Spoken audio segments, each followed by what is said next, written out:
রাজ্য রাজনীতির ক্ষমতা আর আইনি লড়াইয়ের ইতিহাসে যোগ হলো আরও একটা হাই ভোল্টেজ অধ্যায়।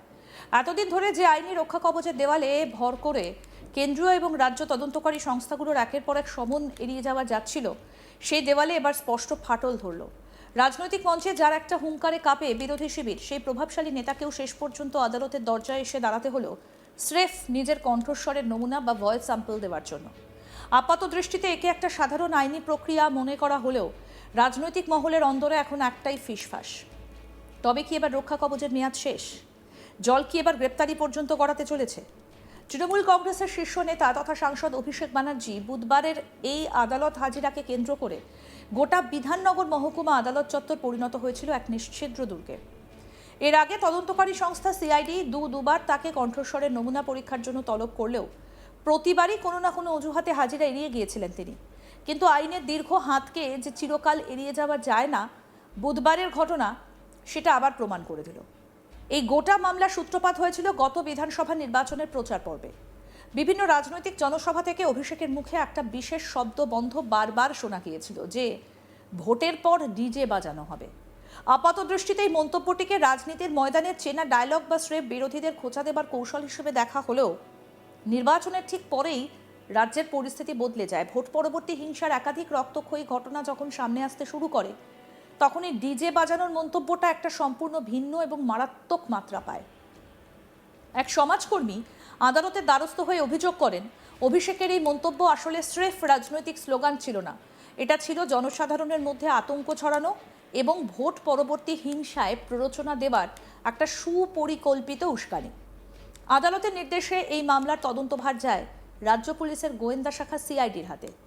তদন্তকারীদের দাবি ছিল জনসভায় দেওয়া ওই বক্তব্যের অডিও ক্লিপের কণ্ঠস্বরটা সত্যিই কি অভিষেকের, সেটা বৈজ্ঞানিকভাবে প্রমাণ করার জন্য তার ভয়েস স্যাম্পল নেওয়া অত্যন্ত জরুরি। বুধবার অভিষেক ব্যানার্জি আদালতে হাজিরা দেওয়া কিন্তু কোনো স্বেচ্ছামূলক পদক্ষেপ ছিল না, বরং এটা ছিল আক্ষরিক অর্থেই দেওয়ালে পিঠ থেকে যাবার ফল। গত 10ই জুলাই কলকাতা হাইকোর্টের সিঙ্গল বেঞ্চে এই মামলার শুনানির সময় কার্যত নজিরবিহীন ভৎসনার মুখে পড়তে হয়েছিল অভিষেককে। আদালত অত্যন্ত কড়া ভাষায় জানিয়ে দিয়েছিল যে তদন্তের স্বার্থে সিআইডির কাছে কণ্ঠস্বরের নমুনা দিয়ে সহযোগিতা করতেই হবে। যদি নির্ধারিত দিনে তিনি এবারও হাজিরা এড়ান, তবে তার মাথার ওপর থাকা সমস্ত আইনি রক্ষা কবচ এক ঝটকায় তুলে নেওয়া হবে। আইনি রক্ষা কবচ উঠে যাওয়া মানেই যে কোনো মুহূর্তে গ্রেপ্তারি বা কঠোর আইনি পদক্ষেপের রাস্তা খুলে যাওয়া। আর সেই চরম বিপর্যয় এড়াতেই বুধবার অর্থাৎ 15ই জুলাই বিধাননগর আদালতে হাজির হতে বাধ্য হন তৃণমূলের এই হেভিওয়েট নেতা। আইন সবার জন্য সমান, এই বার্তাটাই কলকাতা হাইকোর্ট আরও একবার স্পষ্ট করে দিল। প্রভাবশালী তত্ত্ব খাড়া করে তদন্ত এড়ানোর দিন যে ফুরিয়েছে, হাইকোর্টের এই কড়া অবস্থান তারই অকাট্য প্রমাণ। বুধবারের শুনানির আগে অভিষেকের আইনজীবীরা আদালতের কাছে একটা অদ্ভুত কিন্তু অত্যন্ত তাৎপর্যপূর্ণ আবেদন জানিয়েছিলেন। তারা আর্জি জানান, আদালত চত্বরে হাজিরা দেবার সময় তাদের মক্কেলের ওপর যেন কোনো রকম ডিমছোড়া বা হেনস্থার ঘটনা না ঘটে, তা পুলিশকে সুনিশ্চিত করতে হবে। হাইকোর্টও পুলিশকে নির্দেশ দেয় যাতে আদালত চত্বরে এমন কোনো অনভিপ্রেত ঘটনা না ঘটে। একজন নেতার আইনজীবীদের মুখে ডিমছোড়ার ভয় কিন্তু অমূলক নয়, এর পেছনে রয়েছে এক তিক্ত অতীত অভিজ্ঞতা। বিধানসভা নির্বাচনের ফলাফল প্রকাশের পর সোনারপুরে এক আক্রান্ত দলীয় কর্মীর বাড়িতে যাবার পথে স্থানীয় বাসিন্দাদের তীব্র ক্ষোভের মুখে পড়তে হয়েছিল অভিষেককে। অভিযোগ, সাধারণ মানুষ ক্ষোভে ফেটে পড়ে তার গাড়ি লক্ষ্য করে ডিম ছুড়েছিল। শেষ পর্যন্ত পুলিশ এবং কেন্দ্রীয় বাহিনীর বিশাল কর্ডন তৈরি করে অত্যন্ত অসম্মানজনক পরিস্থিতিতে তাকে সেখান থেকে বের করে আনা হয়। সেই একই ধরনের জনরোষ বা হেনস্থার পুনরাবৃত্তি যাতে আদালত চত্বরে মিডিয়ার ক্যামেরার সামনে না ঘটে, তা নিশ্চিত করতে এই বাড়তি সতর্কতা নেওয়া হয়েছিল। আমাদের প্রতিনিধি সুজয় ঘোষ কি প্রতিবেদন তুলে ধরেছেন, দেখবো এবার। দীর্ঘদিন ধরেই ডিজে মামলার টালবাহানার পর অবশেষে আজ বিধাননগর এমপি এমএলএর যে কোর্ট, সেই কোর্টে হাজিরা দিলেন তৃণমূল কংগ্রেসের সাংসদ অভিষেক বন্দ্যোপাধ্যায়। আমরা দেখেছিলাম যে আদালতে রীতিমতো একেবারে ধমক খেয়েই অবশেষে কণ্ঠস্বর নমুনা দিতে বাধ্য হলেন তৃণমূল কংগ্রেসের যুবরাজ অভিষেক বন্দ্যোপাধ্যায়। বুধবার ঠিক 11টা নাগাদ কালীঘাটের বাড়ি থেকে বের হন তিনি এবং নির্ধারিত সময়ের আগেই বিধাননগর আদালতে পৌঁছে যান। একেবারে কড়া নিরাপত্তায় মুড়ে ফেলা হয়েছিল বিধাননগরের যে আদালত চত্বর।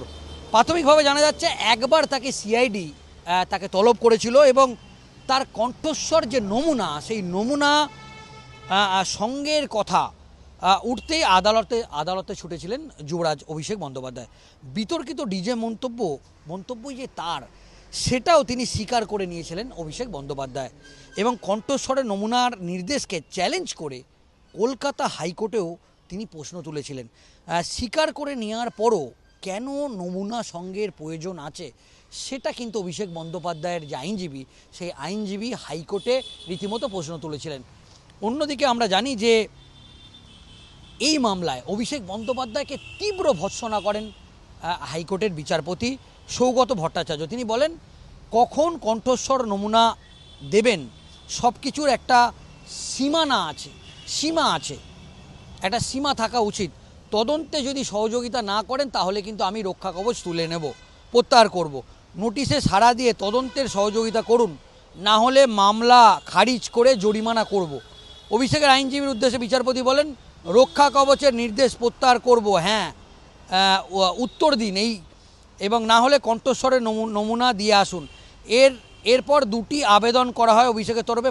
প্রথমত যে আবেদন করা হয় যে যেন এই কণ্ঠস্বরের অন্য একটি মামলা, সেই মামলা ব্যবহার করা না হয়। দ্বিতীয়, ডিম যেন তাকে ছোঁড়া না হয়। সেদিনই অভিষেক বন্দ্যোপাধ্যায় আইনজীবী আদালতে নির্দেশ দেন। অভিষেক বন্দ্যোপাধ্যায় আইনজীবীকে আদালতে পক্ষ থেকে নির্দেশ দেওয়া হয় যে 15ই জুলাই বিধাননগর আদালতে কণ্ঠস্বর নমুনা দিতে যেতে হবে অভিষেক বন্দ্যোপাধ্যায়কে। সেই মতোই আজকে সকাল 11টায় কালীঘাটের বাড়ি থেকে বেরোন অভিষেক বন্দ্যোপাধ্যায় এবং তারপর বিধাননগর যে কোর্ট, সেই কোর্টে একেবারে পৌঁছে যান এবং কড়া নিরাপত্তা বলয় অভিষেক বন্দ্যোপাধ্যায়ের জন্য তৈরি করা হয়েছিল। অন্যদিকে আমরা দেখেছি রীতিমতো অভিষেক বন্দ্যোপাধ্যায়কে প্রশ্ন করা হয় এবং আমরা জানি যে 2026-এর বিধানসভা নির্বাচনের আগে তার যে মন্তব্য, সেই মন্তব্য রীতিমতো রাজনৈতিক মহলে একটা আলোড়ন ফেলেছিল।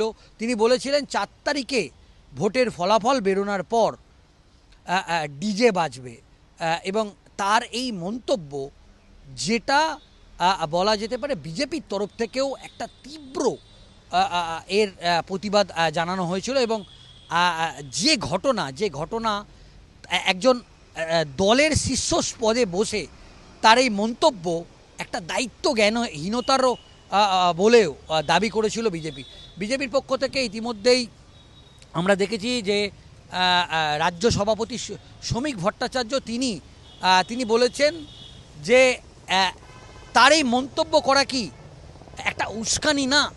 এবং ইতিমধ্যেই আমরা দেখেছি দিলীপ ঘোষ তিনি সকালেই ইকো পার্কে একটি মন্তব্য করেছেন। মন্তব্য হচ্ছে যে যদি বিজেপি ক্ষমতায় না আসতো 2026-এর বিধানসভা নির্বাচনে, তাহলে তার এই মন্তব্য, যেটা নিচু তলায় যারা তৃণমূল কংগ্রেসের যারা কর্মী সমর্থক, তারা আগামী দিনে বলা যেতে পারে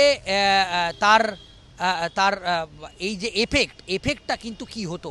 আমরা দেখেছি যে 2021-এর বিধানসভা নির্বাচনের আগে ভোট পরবর্তী হিংসা, এবং সেই ভোট পরবর্তী হিংসায় আমরা দেখেছিলাম যে কি ঘটনা ঘটেছিল এবং অভিষেক বন্দ্যোপাধ্যায়ের এই মন্তব্য, যেটা রাজনৈতিক মহলে একটা আলোড়ন তৈরি করলো। আরও আপডেট পেতে দেখতে থাকুন আজ তাক বাংলা, সাবস্ক্রাইব করুন।